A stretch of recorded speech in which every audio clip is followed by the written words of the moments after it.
আসসালামু আলাইকুম। আমাদের ফার্মের প্রথম বকনা বাছুর ছিল এটা। এটার বয়স যখন ৮ মাস ছিল তখন আমরা ফার্মে নিয়ে এসেছিলাম। এই একটা বকনা থেকে আজকে আমাদের ফার্মে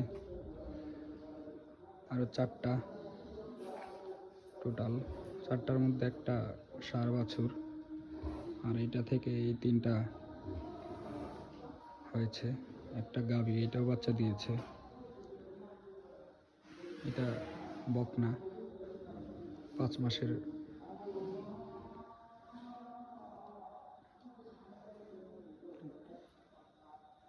তারপরে এই বাছুরটা, এটার বয়স 5 মাস।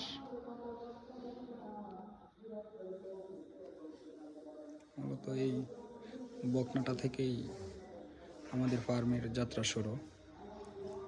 মাশাআল্লাহ, এটা থেকেই আজকে এই পর্যন্ত আমাদের ঘরের গরু থেকে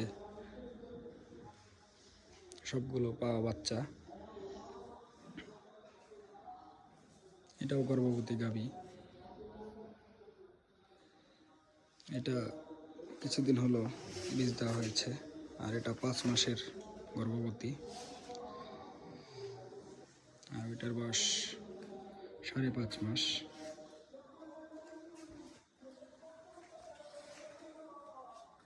এগুলোই আমাদের ফার্মের ভবিষ্যৎ।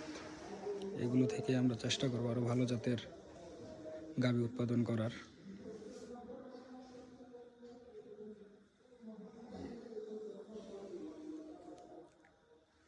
সকলের দোয়া চাই যাতে আরও ভালো গাভী উৎপাদন করতে পারি।